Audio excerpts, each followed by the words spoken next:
secured loan facility, which can be drawn against for 5 years until 2021. The total loan value is just over £10 million, and so far the company has drawn down just over £9 million. And they've used that £9 million to buy council assets. So they now have council assets, i.e. land, on their books as a company. In 2016, Brick by Brick made a loss of just over £1 million. £30,000 was paid to auditors, but £37,500 was paid in remuneration to company directors. I would say those directors were not council officers. They were directors that had been brought in from outside. So that was really to just give you a quick overview of Brick by Brick, this independent company, and its relationship with the council. Many of you will have been to a meeting with planning officers probably about a month or so ago now, and the planners were very keen to explain to us that they're an independent company and they're treated the same as any other developer. But I think the facts really speak for themselves. Any applications that go through the planning system, there's a few in the system at the moment, and there's a lot of calls and applications coming to committee next week. We'll go to committee, and Councillor Paul Scott is the chairman of the planning committee. Councillor Butler, who is in charge of Brick by Brick, is his wife. So just to give you some of the links that there are between the companies. Have any of Brick by Brick's applications been denied? Not that I know of. No. Not that I know of. When they've come to committee, we have objected to most of them, not all of them, the Conservative councillors. We've objected to most of them, not all of them, but they've all been approved on a 6-4 split, 6 Labour councillors, 4 Conservative councillors on the committee. So that was a quick overview. So questions at the back, sir? You can give us some examples of association. If this is a company, does it comply with company law in respect of shareholders, of the company, not abuse of democracy and not It is a company, and as I say, there is a link on here to Company's House. You can actually look at the company, you can see their accounts. As I say, the Company's House accounts show they made a loss last year, but it also says that the council, and it talks about them being an ongoing concern, because they've made a loss. Most companies would be in a difficult position, but it says that the council will basically support them through their losses. Just to follow up, I mean, normally democracy within the company is the shareholders.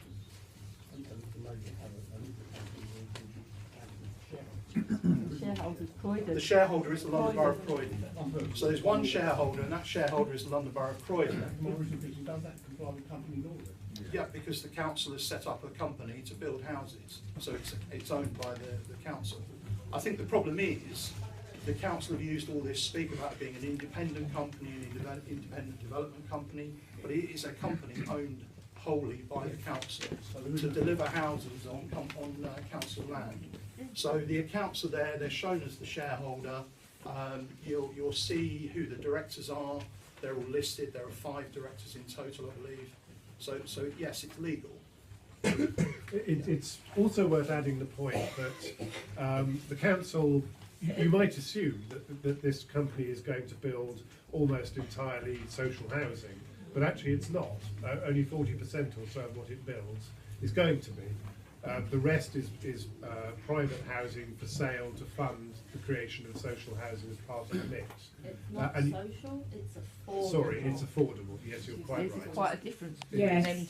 To be very honest with you. Council housing per se. It is not council housing, and that's the other very important point. No Is social housing. the reason that the council is particularly committed to this model is because none of the affordable housing it builds will be subject to right to buy. So it takes it outside of that. And that is one of the key reasons why it is so committed to this particular model. And what Right, before we do, I see lots of hands have come up, so if we could, I saw hands at the back here and then kind of come round in a circle, if that's okay. So at the back there, Eddie. Right. I noticed your description of what it's supposed to do and how it's supposed to work. At the end of the day, you say that brick by brick is to repay an interest higher than it's borrowing and higher than the council actually borrowing itself back to the council. It's already made a loss, and it's used up most of its so-called loan. I have asked the officers, both in the council and Brick, how they are going to make a profit to pay back the interest, which at the moment seems rather accruing to be rather high. I've had no answer for that. No one can tell me how they're going to make a profit. How are they going to make a profit? Otherwise they can't succeed. The interest is at 5%, that's recorded in their accounts at Companies House, so they are paying 5% interest. How much we The premise is that they are building, as Tim just said, they're only building 40% affordable, so 60% private housing for sale. So the premise is that what they sell will fund the affordable and pay back the loan. So it's a high risk strategy being done effectively with council taxpayers' money. So it's a high risk. We have no indication when they're going to be in a profit. Sorry? We have no indication when they're going to be in a profit to pay this money back. No. What's the definition of affordable in respect to this? Lynn, What's the definition of affordable? Goodness only knows. You know, it's been the most awkward company. It's very, very difficult to get any reasonable information. And to be honest, I think affordable will be a bit of a movable feast. It depends what they can afford, depends what they get in terms of income from the sale of the properties. But on the point about profitability, the managing director told me just last week that they hope to break even this year. It's generally To try and 25% answer your lower question, than on our the documents, on our open documents market. at Tollers, they class affordable as shared ownership. Shared ownership. There's lots of different models of affordable. There's a lower rent, there's shared ownership. 25% The reality in London is anything affordable. I know that's a big problem for London. Very many years compared ago, to I was elsewhere. at Queen's London. It was bought by King's, took over by King's, sold, and it was produced affordable housing. But those flats were about £3 million each. Yeah. Very loose term. I think So it's it's been a sort of deliberately a used. vague term. It's very vague. We will try and repeat the question. That was just a question about what is affordable. So I think the answer is at this point in time, affordable is a moving feast really, and most of what's being proposed here is shared ownership. There is some rental, but a lot of it is shared ownership. Right, question there, It's sir. absolutely clear that a local authority should not become a private developer. It is a high-risk, notoriously cyclical business which will have slumps and may have booms, but will have slumps, and certainly seems to be in one at the moment. Therefore, given that this list of developments that has been provided could well be worth in terms of sales value as much as £300 million, and the council's net reserves in 2017 were £408 million, what financial constraint, other than the loan facility, has the council placed on the companies to ensure that it doesn't borrow the other 200 million and do all this itself, rather than finding partners who share the financial risk? Do you have an answer there? I think the answer is it's not at all clear how any of that will happen. Some of it may happen. And just on that last accounting point, it's also absolutely clear that a development company can only make proper money when it sells things. Yes. If this interest is capitalised and not expensed to the profit and loss account whilst buildings are being built, they can shelter some of that interest in the profit and loss account. But from this programme that is presented here, there doesn't look to be anything that could be sold in the current financial year enough to cover those sorts of costs. So this idea of break-even will have to be very magic if it actually succeeds. Yes, I don't know whether you've had a chance to look through the what they called the business plan that was circulated at Cabinet 2 or 3 weeks ago. It's not like any business plan I've ever seen, in the sense that there was no real sense about how the financial position of the company was going to evolve over time. So those of you who are interested in that aspect of commercial property development, I would suggest that you look very hard at that business case, because I suspect that it is extremely full of holes. Just a very quick question. First of all, why on earth has this company lost £1 million if it's borrowed money and bought assets? How has it lost £1 million? Second question: is the council underwriting this company? If this company goes bust, will it just go bust, but the council have to chip in? And thirdly, who is going to actually do the building? Is Brick by Brick going to ask Barrett's or Billiton or somebody to do the building, or what? How's it going to do the building? It's Henry Construction at Tollers.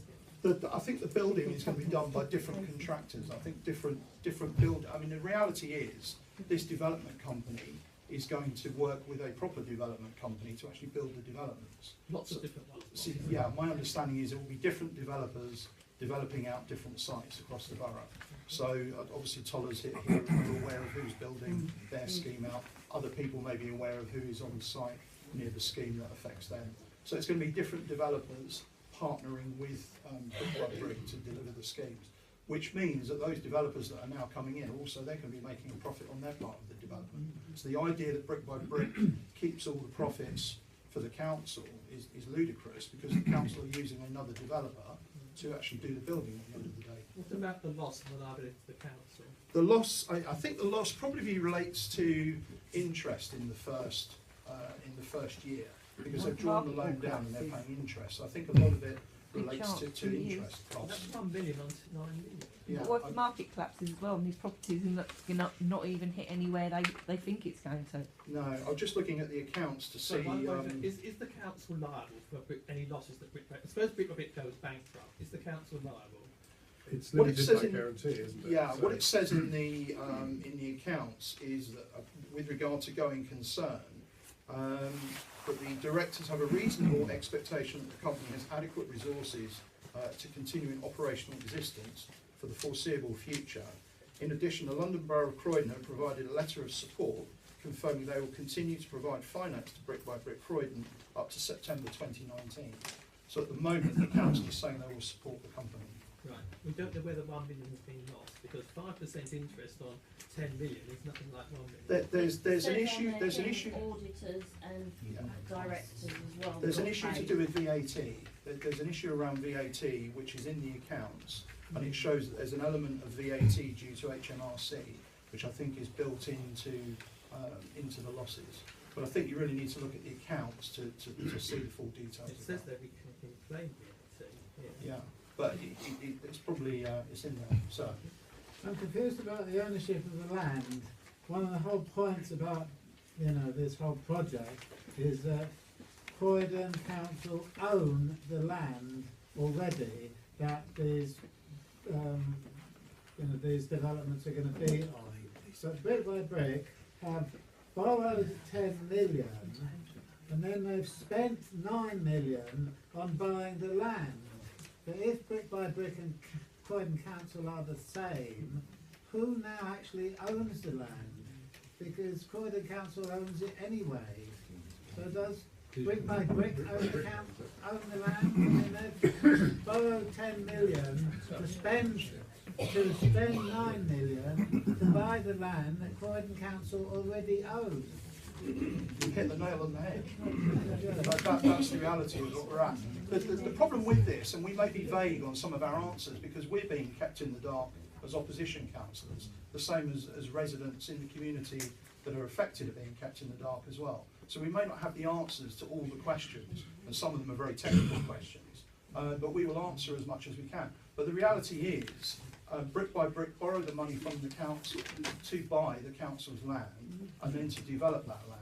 So that land currently, the land that they've sold, is in Brick by Brick's ownership, which is their assets that they're now showing on their accounts. So their assets are actually showing 9 million for land, or is it because that just says it's an unsecured loan facility? So does that 9 million include fees, salaries? They show in the accounts that their work in progress is £8 million, and that ends up as their assets. So my understanding is that the land is within that work in progress. But bear in mind they're 2016 accounts. So we're a year They're quite behind. old. One thing I should have mentioned in my introduction is somewhere at the back, one of our colleagues has got some forms with questions where you can submit questions. We have a council meeting, not this coming Monday, but the one after, which is the last council meeting before the election. But it's a good opportunity for either you as members of the public or residents associations to come along and ask the council these questions in the public questions session. but it's also a good opportunity for us as opposition councillors to ask the questions on your behalf if you would prefer. So these sheets are going to be circulated round. If you've got a question, either on brick by brick, or for that matter, if there's something else that's troubling you that you would also like an answer on, any other subject, please fill it in on one of these forms and give it to one of our colleagues at the end, and we will then ask those questions in council on your behalf. So those are going to come round, and please do fill them in. What is the opposition's view on brick by brick?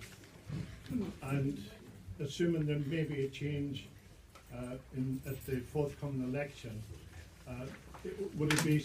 I think we wanted to come on to that a little bit later on in the meeting, if that's okay. Okay, yeah. Okay. Because that's clearly a key thing. That's why we're here, to hear your views as well. The other thing I was going to say. The gentleman asked what the opposition's position would be with regards to the company, particularly if there's a change of council in May coming up. But that's part of it. That's an agenda item coming on, so we'll come on to that later on in the meeting. With the, if I may then, with the brick by brick, I assume they're a limited company, are they? Yes. They are a limited company. So they are, although they're solely and wholly owned by the council, they are responsible for their own actions. Yes. And in getting a non-substantial or non-secured loan from the council, using that money to buy council land, which is effectively the council buying their own land, if some of the developments goes wrong, and we know developments go wrong, the council stand to lose that land as well as the money that they have lent to borrow it. It just seems a very fudgy, grey, murky pond that people are swimming in, and I would have thought surely to God there's something within government that can stop this or create some sort of a clarification to prevent this. The risks are huge. The risks are just unbelievable. Did everybody hear that? No. Yeah, no? Okay. You put it very well, sir. So basically the council is taking a huge risk borrowing or lending all this money to brick by brick, so that brick by brick or the council can buy their own land to develop. So there's huge risks involved in that. And I think the gentleman said about it being murky, muddy, you know, and the risks attached with that. So I think they're all the things that we've worked out on this. So, lady there's been waiting patiently. Thank you. One of the things I've noticed